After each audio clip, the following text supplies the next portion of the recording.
What's up, Night Owl? Steely here, back with another video, and today I'm going to be telling you about the Rime of the Frostmaiden Chapter 2 location, Revels End. Revels End is located about 20 miles north of Lonelywood. The party will hear about this location either from one of the 10 Towns rumors, or the speaker of Bryn Shander, Duvessa Shane, will ask the party to deliver a message to one of the prisoners at Revels End. Duvessa believes that a prisoner by the name of Valish Gant might have information on an Arcane Brotherhood presence here in 10 Towns. Duvessa will offer the party 250 gold pieces in exchange for completing this task. She'll also give them a letter to give to the Warden at Revels End in order to reduce Valish's sentence if he complies by giving information on the Arcane Brotherhood.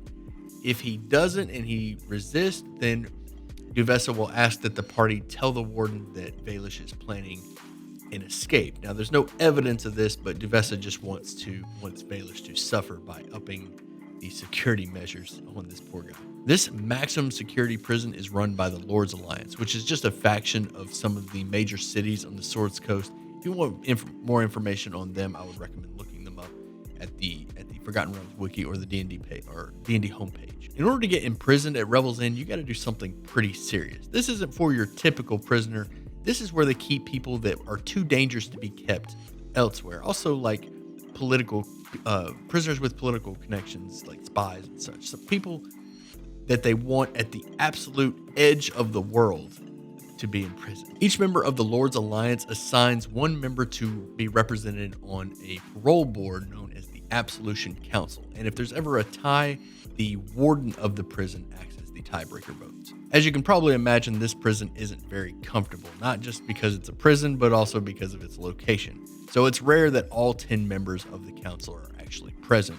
The party may also come to Revels End in order to look for a ship that they can book passage to the Frostmaiden's island. The other option, of course, being the awakened sperm whale, Untitled. This prison is carved out of a tall blade-shaped rock that rises high above the sea cliffs. The rock is called Windbreak, and it shields the tower against brutal winds that sweep down from the Ragged Glacier.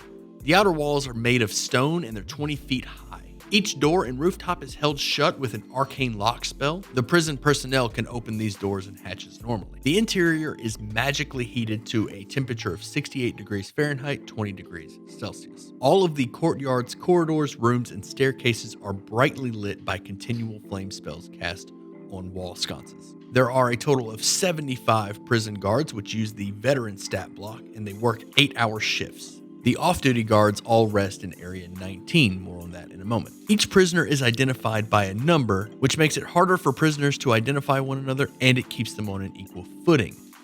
All of the records of the prisoners are stored in Area 22. The party can approach the prison either by land, air, or sea. If they approach from the north, they'll be at the top of a 160-foot high cliff, overlooking the pier at its base. This is the area where boats come to drop off prisoners. If they approach by land, chances are they're going to be approaching from the south, which has a trail that leads up to the entrance. If they approach by air, then they will be at Area 23, the tower roof, which has a wooden drawbridge that can be lowered on one side to create an airship dock. Area 1 is the pier, and this is where ships dock to offload prisoners and supplies. Area 2 is the elevator that takes you to the top of the 160-foot cliff from the pier in order to reach the prison. Area 3 is the guard rooms. Each of these rooms has a veteran here playing cards, sharpening their weapons, or complaining about the winter. In the northern guard room, there is an iron lever that raises and lowers the Area 2 elevator. Area 4 is the hospital. This area contains a dozen beds and cabinets along the north wall which hold enough medical supplies to assemble 20 healer kits. Area 5 is the stables. Anyone who approaches this prison with a mount like a sled dog or the axe beaks will have their pets brought here to the stables. I would recommend that if your party has an awakened creature with them, that you allow them a persuasion roll in order to keep that awakened animal with the party. The DC depending on how threatening that animal might be. Perhaps a DC 10 persuasion for like a sled dog, and a DC 17 for something ridiculous like a woolly rhino. Area 6 is the mess hall. This is where the prisoners will eat, and meals are served here every 4 hours. Area 7 is the counselor's quarters. These 10 rooms are set aside for the members of the Absolution Council. The warden will also allow visitors to stay here. The continual flame spell that illuminates each of these rooms can be turned off and on with the command word lights. There are 3 counselors here when the party arrives, one from Neverwinter, one from Baldur's Gate, and one from Daggerford. Area 8 is the kitchen and side room. Cooks take shifts here to produce meals for the prisoners and staff. Off-duty cooks sleep in a room west of the kitchen. Area 9 are the guard towers. Each of these towers is 2 stories tall, and there are 3 guards posted at the roof of each. Area 10 is the Armory. This room contains racks and chests filled with non-magical weapons. The Armory is guarded by a spectator that treats the weapons as its treasure. It knows every member of the prison staff on site, and it won't leave this room, and it will also attack anyone it doesn't recognize. Area 11 is the Courtyard. Prisoners are brought here for fresh air and exercise. They are watched closely by guards on the ground as well as the guards in the tower. Area 12 is the meeting room. This is where the party will be brought if they want to meet with one of the prisoners, like for example, Valish. The Warden is always present during these prisoner meetings. Area 13 is the storeroom. This area has crates and containers with enough supplies to last for 6 months. Area 14 is the Privy. This room has a dozen wooden waste baskets that a prisoner has to empty at least once a day. Area 15, the Hexagon. This corridor allows guards and visitors to move around the outside of the rooms while avoiding the prison cells. Area 16 is the Panopticon. This wide open area connects all of the prison cells, and the continual flame spells on the walls can be dimmed from the central surveillance area. Area 18. Area 17 are the cells themselves. The gates to these cells are too secure to be forced open using brute strength or weapons, and any magical attempts to open or bypass them are thwarted by a permanent anti-magic field. Each field encompasses one cell and its gate. No spells or magical effects short of those created by an artifact or a deity can get through this anti-magic field. And this is where you can really have fun with this location. The book gives you a list of NPCs, but you can just scrap those and pull some of your favorite NPCs from other games. Maybe those NPCs that you created are just too powerful to be, or you couldn't find a place for them in the game. Just plop them right here in the prison cell. Also, maybe some of your players' previous characters, if you've run these people before, you could throw some of their more mischievous characters in here. Maybe if they had like a rogue character from a previous game or somebody that caused a lot of trouble. Throw them here in this prison cell.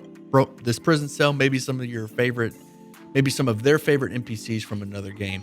The possibilities for these prisoners are endless. So just fill it up with some of your favorite characters and just ignore the ones that the book gives you. Unless one of them stands out that you like, up to you. Area 18 is the surveillance hub. It's here that the guards keep an eye on all of the prisoners. There's a spiral staircase here that connects to the tower's upper levels, 19 through 23. This hub has 7 guards stationed at any one time. The console in this room allows the guards to control the gates and the lights, and it also has a loudspeaker. Area 19 is the Guards Barracks, and this is where all the off-duty guards will hang out. This room is filled with wooden bunk beds that the guards sleep in when the prison isn't on high alert. The guards keep their armor and weapons within easy reach, and the rest of their belongings are kept in unlocked foot lockers tucked under their bunk beds. Area 20 is the Hall of Absolution. This is where the Absolution Council holds meetings to determine whether or not a prisoner is released. Prisoners that are up for parole are brought in this room in manacles and given a chance to sway the council members before votes are cast. And again, the Warden will be here for these meetings to break any ties. Area 21 is the Warden's quarters. The arcane lock on this door can only be opened by the Warden. The Warden of Revels End is Martha Marthanis, lawful good female human with the mage stat block. Martha's kind of an interesting character. She is a member of the Harper's faction, but she keeps that information on the down low. She is also possessed by one of her adventuring companions who passed away, a lawful good shield dwarf fighter by the name of Vlax Bronan. Once or twice a day for about an hour, Vlax will actually take over Marta's body and go indulge in some of her vices like drinking. All of the guards and the Absolution Council have gotten used to the Warden's occasional personality shift and bounce of drinking. The only way that she can get rid of Vlax's spirit is if she visits Gonogrim, which is a pretty long way from this location. And she doesn't really want to make that journey because she doesn't want to lose her good friend Vlax. The book lists a number of valuable items that the Warden keeps in a locked wooden chest, the keynote being a wand of binding. Area 22 is the Warden's office. This is where the Warden keeps prison records, ship manifests, prison transfer orders, and files documenting names, crimes, sentences, and all that about prisoners that are incarcerated here at Revels End. There's also a desk in the middle of the room with financial ledgers packed in a locked side drawer. The Warden has the key to this drawer, but it can also be picked with thieves' tools, the DC 10. Area 23 is the Tower Roof, and this is where airships and flying creatures will go when they're visiting Revel's End. If a creature approaches Revel's End from the air and it appears hostile, the entire prison will be on high alert from the guards below. Now, if your party is here at Revel's End on behalf of Devessa Shane, they're probably looking for Baelish Gant, prisoner 237. Baelish will tell the party that the Arcane Brotherhood came to Icewind Dale looking for a lost Netherese city. And if the party asks about what Netheril is or the Netherese city, then Baelish will tell the party what he considers to be common knowledge about them.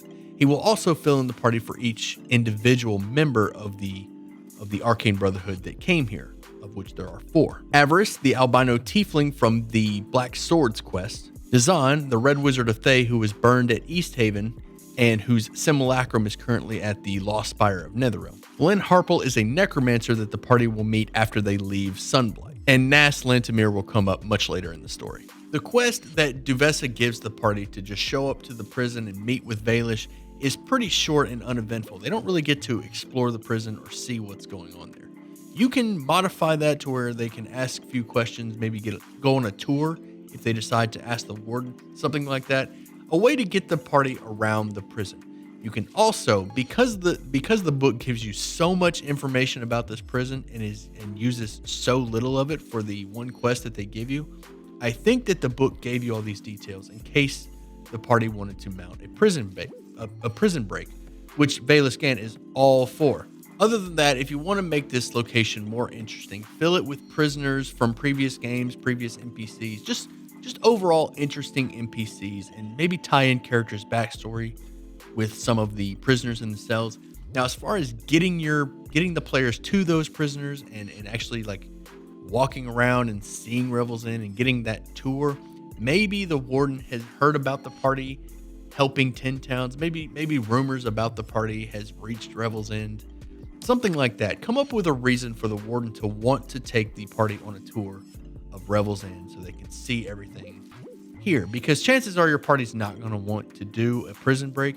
Maybe, depending on how you present it, of course. But for most parties, I think that they will just show up, talk to Baelish, get the information, and then head straight back to Brent Shander and collect their 250 gold. So come up with a reason for your party to explore Revel's End. The warden giving a tour is a solid option if the warden's a fan. And yeah, have some fun with this one. There's a lot of potential here. The like I said, the book gives you so much about this prison and uses very little of it. I mean, there's so many rules about what happens when the prison goes on high alert. So come up with some things for this prison, things for the characters to do other than just to roleplay with Baelish. Obviously, a wilderness encounter on the way here and back could fill in some of that combat to break up any kind of monotony from too much role playing with the NPCs and not enough action. So yeah, come up with something. This, again, a lot of potential here. You just got to fill in those details. And that's it for Revel's End. I hope you enjoyed the video. If you did, you know how YouTube works. Hit those buttons, leave a comment down below. Let me know what your favorite of the Chapter 2 locations are. And if you are interested in joining this D&D gaming community, make sure you join the Discord, link in the description. Come by, ask questions, let me know what you think. And as always, I'll see you at sundown.